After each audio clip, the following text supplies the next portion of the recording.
नमस्कार। स्वागत है आपका विचार विमर्श में। मैं एसी झा।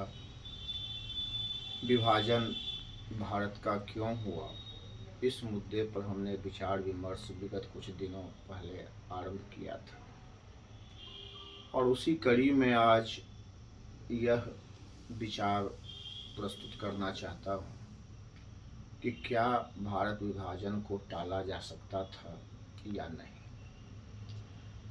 मैंने अपने एक वीडियो में जो मैंने डाला, अपलोड किया, उसमें माउंटबेटन की नीति विभाजन के लिए कहाँ तक जिम्मेवार थी उसे स्पष्ट किया था। और फिर दो वीडियो मैंने अपलोड किया था जिसमें मोहम्मद अली जिन्ना और मुस्लिम लीग की भूमिका विभाजन में जो सबसे ज़्यादा महत्वपूर्ण मानी जाती है उस पर प्रकाश डाला था।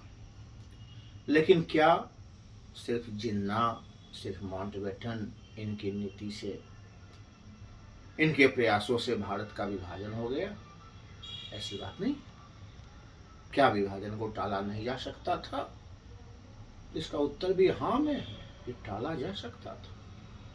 तो फिर वो कौन से दल, वो कौन से लोग, वे कौन सी शक्तियां थी जो विभाजन को टाल सकती थी लेकिन टालने में असमर्थ रही? तो स्वाभाविक है इस संदर्भ में हमारा ध्यान इंडियन नेशनल कांग्रेस की ओर जाता है। इंडियन नेशनल कांग्रेस अगर चाहती तो विभाजन को टाल सकती थी, विभाजन को रोक सकती थी, क्योंकि वह 1946-47 के दौर में भारत में सबसे शक्तिशाली संगठन था जिसका सबसे ज्यादा प्रभाव भारतीय आवाम पर था। अब जैसे आप तथ्य को देखिए, 1947 में जब देश का विभाजन हुआ, अंतरिम सरकार थी भारत में 1946 से चली आ रही। वस्तुतः उस अंतरिम सरकार के मुखिया कौन थे? तो जवाहरलाल नेहरू। कहने के लिए वायसराय उसके प्रधान होते थे, लेकिन मुख्य शक्ति तो जवाहरलाल नेहरू के पास थी। उस अंतरिम सरकार में गृह मंत्री कौन थे? सरदार वल्लभ भाई पटेल। पूरे लॉ एंड ऑर्डर जिनके पास थी, पुलिस व्यवस्था जिनके पास थी। उसमें रक्षा मंत्री कौन थे? तो बलदेव सिंह। तो इस प्रकार से अंतरिम सरकार जो 1947 में भारत में थी वो तो कांग्रेस की थी, सभी शक्तियां कांग्रेस के पास थी। और जब सांप्रदायिक दंगे फैल रहे थे पूरे भारत में, तो ये अंतरिम सरकार क्यों सक्रिय नहीं हो पा रही थी? तो एक नैरेटिव गढ़ लिया जाता है कि मुस्लिम लीग के सदस्यों ने बहुत अड़ंगा लगाना शुरू किया जिस वजह से अंतरिम सरकार असफल हो गई। क्या अड़ंगा लगाना शुरू किया? कांग्रेस के पास तो इतनी पावर थी कि वह तमाम मुस्लिम लीग के मेंबरों को हटा सकती थी, अपने हाथ में सत्ता पूरी तरह ले सकती थी और ले ही चुकी थी। और उसमें दृढ़ संकल्प अगर होता तो वह मुस्लिम लीग के नकारात्मक जो रोल थे उसे वह कुचल सकती थी। इसके अलावा पूरे भारत में देखें तो उस समय 11 प्रांतों में 8 प्रांतों में कांग्रेस की सरकार थी। यहां तक कि पंजाब में शुरुआत में कांग्रेस मिलीजुली सरकार में शामिल थी। हालांकि मार्च 1947 में पंजाब में मिलीजुली सरकार हट गई थी और गवर्नर रूल लागू हो गया था, लेकिन फिर भी 8 प्रांतों में कांग्रेस शक्तिशाली थी। तो कितना बड़ा जनाधार उसका था। संविधान सभा कांग्रेस पूर्ण बहुमत में थी। तो कांग्रेस के पास ताकत थी, क्षमता थी। और कांग्रेस अगर बहुत ही एक्टिव कदम उठाती 46-47 में, अपनी सक्रियता को और दिखाती, तो विभाजन को टाला जा सकता था। कुछ तथ्य भी इस संदर्भ में देखे जा सकते हैं। इतिहास तथ्यों पर आधारित होता है। 1946 में कैबिनेट मिशन ने विभाजन के प्रस्ताव को ठुकरा दिया था। संयुक्त संघीय भारत की योजना दी थी जिसे मुस्लिम लीग ने स्वीकार किया। उसके बाद कांग्रेस ने भी स्वीकार कर लिया। ये 46 के मई की बात थी। लेकिन फिर जवाहरलाल नेहरू के एक चाइल्डिश वक्तव्य ने मुस्लिम लीग को अवसर दे दिया, जिसमें मैं पहले विचार कर चुका हूं एक वीडियो इस संदर्भ में जो डाला था उसमें, कि नेहरू ने जो एक बचकाना सा बयान दिया उससे जिन्ना ने उसका पूरा लाभ उठाया और उन्होंने कहना शुरू किया कि कांग्रेस कैबिनेट प्रस्ताव को भविष्य में ठुकरा देगी।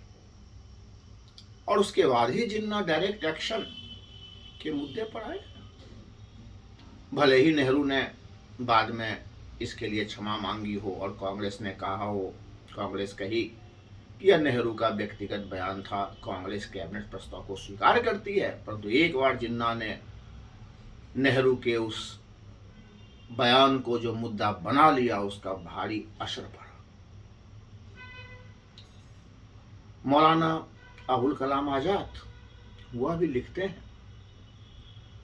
कि 1946 की योजना बहुत अच्छी योजना थी, कैबिनेट योजना बहुत अच्छी योजना थी और कहीं ना कहीं उसकी असफलता में जवाहरलाल नेहरू की जिम्मेवारी थी। तो यहाँ एक भूल कांग्रेस के द्वारा औपचारिक रूप से ना सही अनौपचारिक रूप से तो की ही गई। अगर कैबिनेट प्रस्ताव पर सक्रियता से कार्य करती कांग्रेस, बिना किसी प्रकार का प्रश्न उठाए, क्वेश्चन किए, पहले देश को आजाद होने देती, तो फिर मोहम्मद अली जिन्ना को डायरेक्ट एक्शन ये सब करने का मौका ही नहीं मिलता। इससे भी बड़ा तथ्य है जिससे आप देख सकते हैं कि कांग्रेस कैसे जिम्मेवार है विभाजन के लिए, और कांग्रेस चाहती तो विभाजन को टाला जा सकता था। वो है माउंटबेटन योजना। लॉर्ड माउंटबेटन ने जो योजना दी 3 जून 1947 को, वह उनकी अकेली एक तरफा घोषणा नहीं थी। सभी जानते हैं कि उन्होंने जवाहरलाल नेहरू, सरदार वल्लभ भाई पटेल, मोहम्मद अली जिन्ना, लियाकत अली खान, इन चारों से विशेष रूप से परामर्श किए। तो इसका मतलब है कि जवाहरलाल नेहरू और सरदार वल्लभ भाई पटेल यह जानते थे कि माउंटबेटन विभाजन की योजना दे रहे हैं, तो इन दोनों ने उसे रोकने का प्रयास क्यों नहीं किया। इन दोनों की सहमति माउंटबेटन योजना के साथ थी, यह स्पष्ट हो जाता है। और फिर जब माउंटबेटन योजना घोषित की गई, सबके सामने आई, तो महात्मा गांधी बहुत ही दुखी और आक्रोशित हुए। इसका मतलब है कि महात्मा गांधी को भी डार्क में रखा गया जवाहरलाल नेहरू और पटेल के द्वारा, क्योंकि गांधी ने माउंटबेटन योजना की घोषणा को सुनते ही कहा था कि भारत का विभाजन तो मेरी लाश पर होगा, जो स्पष्ट करता है कि महात्मा गांधी को अंतिम दम तक पता नहीं चलने दिया नेहरू और पटेल ने कि वे लोग भारत के बंटवारे की योजना पर सहमत हो चुके। तो स्पष्ट है कि जवाहरलाल नेहरू और सरदार वल्लभ भाई पटेल के समर्थन से ही भारत के आजादी और भारत के विभाजन की घोषणा माउंटबेटन ने तैयार की थी। रही बात जिन्ना की और लियाकत अली खान की, तो वो तो विभाजन चाहते ही थे, तो उनको क्या दोष देना। वो तो मान के ही चलना है कि मुस्लिम लीग की बहुत बड़ी भूमिका थी, तो उस पर क्या दोष लगाना है, ना लगाना है। लेकिन नेहरू और पटेल ये माउंटबेटन योजना से कैसे सहमत हो गए, यह तो विचार विमर्श का मुद्दा सदैव बना ही रहेगा।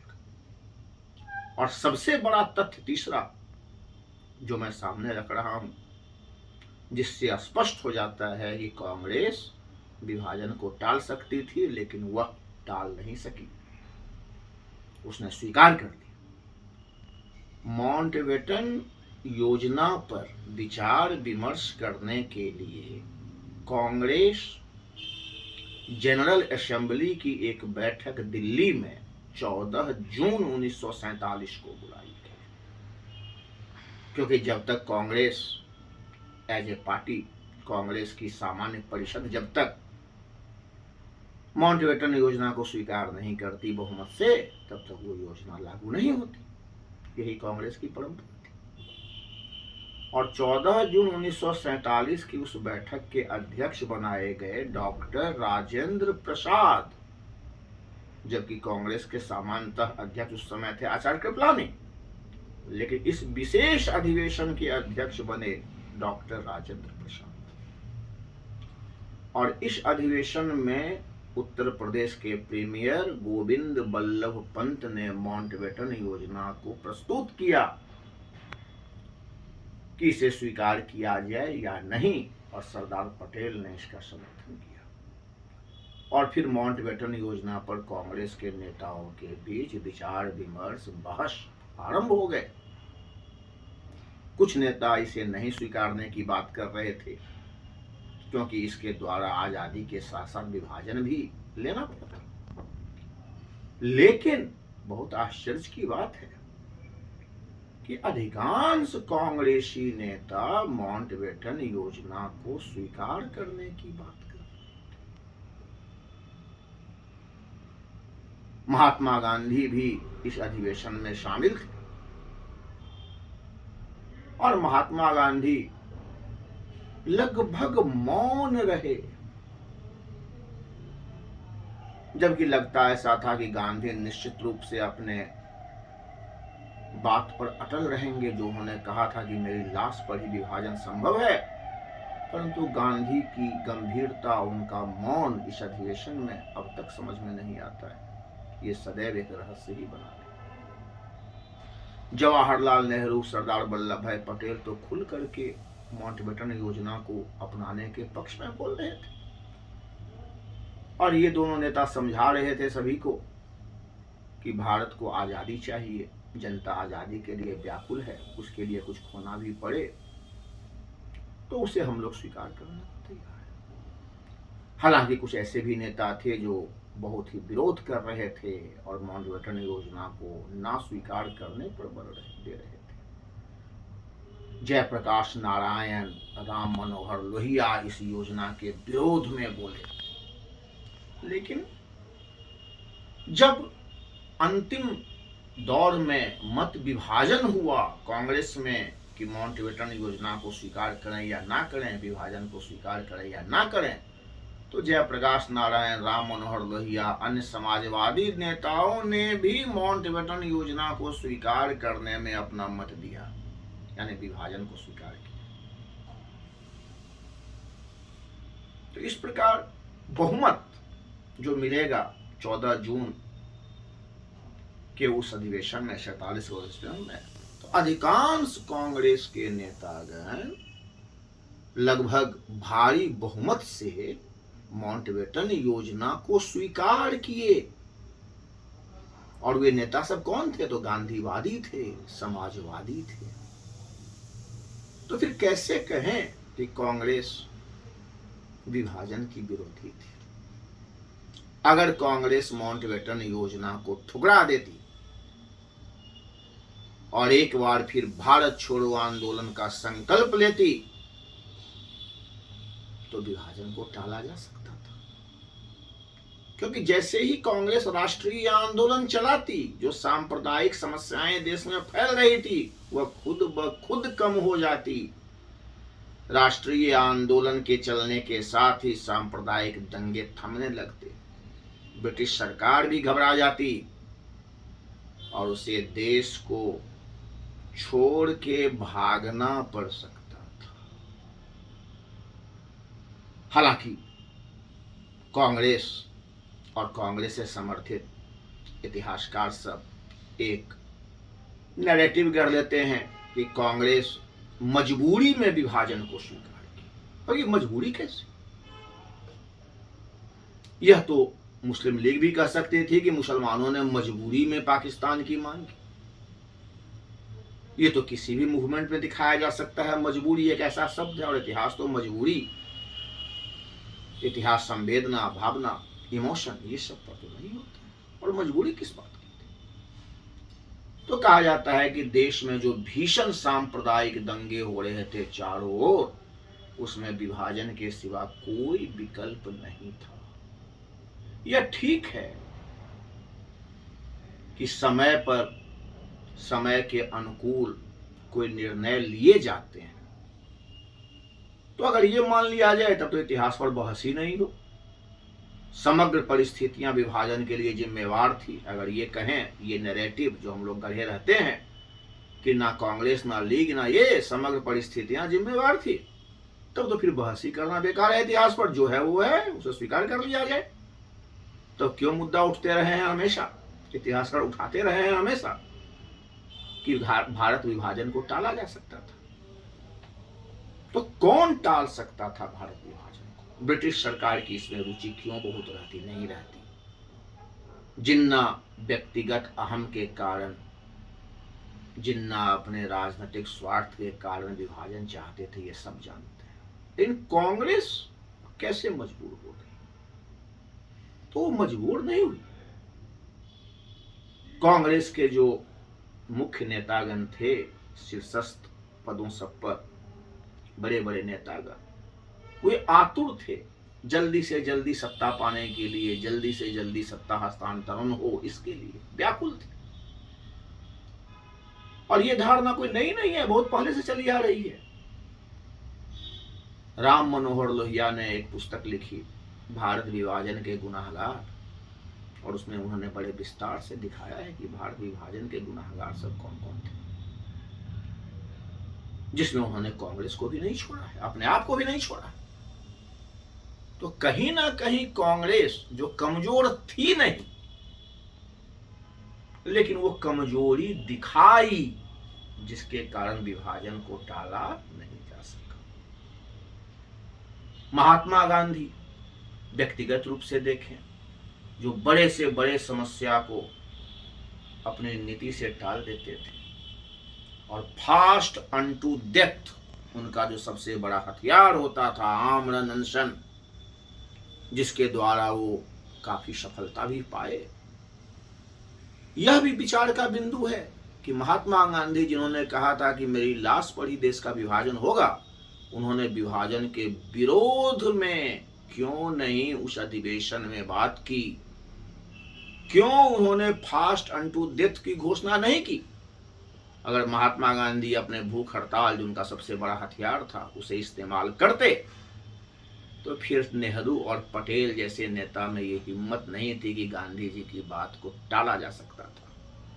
यह इससे भी स्पष्ट हो जाता है कि महात्मा गांधी ने अपने मृत्यु के पहले जो भूख हड़ताल की, जिसमें खासकर पटेल की नीति के वो खिलाफ थे, तो उनके भूख हड़ताल का बड़ा अच्छा प्रभाव पड़ा, और नेहरू पटेल उनकी बातों को टाल नहीं सके। तो गांधी जी ने यहां क्यों नहीं अपने ब्रह्मास्त्र का प्रयोग किया, यह भी तो विचार विमर्श का मुद्दा हमेशा रहेगा ही। और इसीलिए कुछ लोग कहते हैं, और सही कहते हैं, कि महात्मा गांधी भी तो विभाजन के लिए जिम्मेवार हैं, क्योंकि मौन रहना भी तो एक तरह से विभाजन का समर्थन करना है। तो कुल मिला के जहां तक मैं समझता हूं, 3 फैक्टर मेरी नजर में है जो कहीं ना कहीं विभाजन के लिए परिस्थितियां तैयार करते हैं। एक तो ब्रिटिश सरकार की डिवाइड एंड रूल पॉलिसी है, वो तो बिल्कुल स्पष्ट है। इसी पर वो शासन की उसी नीति का पराकाष्ठा माउंटबेटन की योजना में थी।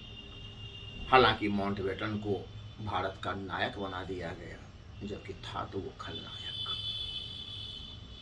दूसरा कारक निश्चित रूप से मुस्लिम लीग, और उससे भी ज्यादा मोहम्मद अली जिन्ना का जो व्यक्तिगत ईगो था, अहम था, अपने राजनीतिक कैरियर को पराकाष्ठा पर ले जाने का जो उनका प्रयास था, वो था। और तीसरा फैक्टर जो भारत विभाजन के लिए जिम्मेवार रही, वो निश्चित रूप से इंडियन नेशनल कांग्रेस की भूमिका थी, खासकर 46-47 के दौर में। हालांकि ये बात सही है कि औपचारिक रूप से कभी भी कांग्रेस ने विभाजन का प्रस्ताव पारित नहीं किया था, ना वो विभाजन चाहती थी, ये भी सही है, इसमें कोई संदेह नहीं। कांग्रेस सेकुलर पार्टी रही, निश्चित रूप से इसको माना जा सकता है। कांग्रेस ने सदैव विभाजन का विरोध किया, गांधी जी सदैव इसके खिलाफ रहे, यह भी मान सकते हैं। कांग्रेस ने विभाजन के पहले और यहां तक कि विभाजन के बाद भी द्विराष्ट्र सिद्धांत को स्वीकार नहीं किया, सब सही है। लेकिन 46-47 में कांग्रेस जितनी ताकतवर थी, उतनी ताकतवर तो ब्रिटिश सरकार भी भारत में नहीं थी। कांग्रेस के पास पूरी जनता थी, लेकिन कांग्रेस ने जल्दी जल्दी सत्ता हस्तांतरण में रुचि ली, खासकर जवाहरलाल नेहरू, सरदार पटेल जैसे बड़े नेताओं ने।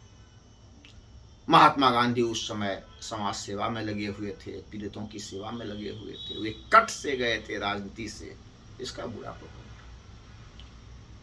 और कांग्रेस अगर चाहती तो माउंटबेटन योजना को ठुकरा सकती थी और वह भारत छोड़ो आंदोलन जैसे किसी बड़े आंदोलन को चलाने के लिए तैयार हो सकती थी। ऐसा किया जाता तो निश्चित रूप से भारत विभाजन को टाला जा सकता था, लेकिन एक नैरेटिव बना दिया गया है कि स्थितियां बहुत विकट थी, बहुत से लोग मारे जा रहे थे, बहुत से बेघरवाड़ हो रहे थे और विभाजन के सिवा कोई विकल्प नहीं था। तो विभाजन के बाद ही स्थितियां कौन सुधर गई? विभाजन के बाद भी विभाजन के पहले की तुलना में बड़े पैमाने पर दंगे होते रहे, जिसमें दिल्ली का दंगा तो ख्याति प्राप्त है। तो दंगा फसाद वे एक अलग मुद्दे थे, और उस दंगा फसाद को अगर कोई रोकने की ताकत रखती थी, बड़े राष्ट्रीय आंदोलन चलाने के द्वारा उस दंगों को रोकने की जो ताकत रखती थी, वो थी इंडियन नेशनल कांग्रेस और खासकर महात्मा गांधी। बहुत विकट परिस्थिति में गांधी जी ने भारत छोड़ो आंदोलन चलाया था। उस समय नेहरू पटेल को उनका सपोर्ट नहीं कर रहे थे, कह रहे थे कि इस समय आंदोलन चलाने का समय नहीं है, लेकिन गांधी ने अपने बल पर जब आंदोलन चलाए, भारत छोड़ो आंदोलन, जिसका बहुत से पार्टियों ने विरोध किया, उसी आंदोलन ने तो अंग्रेजों को बाध्य किया सत्ता हस्तांतरण के लिए। और गांधी जी जब वो सही समय आया जहां वो अपने ब्रह्मास्त्र सत्याग्रह, अहिंसा और सबसे बड़ा फास्ट अनटू डेथ का प्रयोग कर सकते थे, वहीं वो मौन रख गए। यह एक रहस्य है कि गांधी जी क्यों मौन रहे, और इस पर विभिन्न प्रकार के विचार आते रहे हैं, आते रहेंगे। और एक सामान्य निष्कर्ष सभी दे देते हैं कि गांधी जी मजबूर हो गए। इस तरह से तो हम लोग गांधी के कद को घटा रहे हैं कि गांधी जी मजबूर हो गए। इतिहास की इन गुत्थियों को सुलझाना आवश्यक है, और सुलझेगा ही कि अंतिम चरण में जब कांग्रेस सबसे शक्तिशाली पार्टी उस समय थी, कांग्रेस के समर्थन के बिना कुछ भी संभव नहीं था, ना आजादी ना विभाजन, तब फिर कांग्रेस ने विभाजन को टालने का प्रयास किया। धन्यवाद।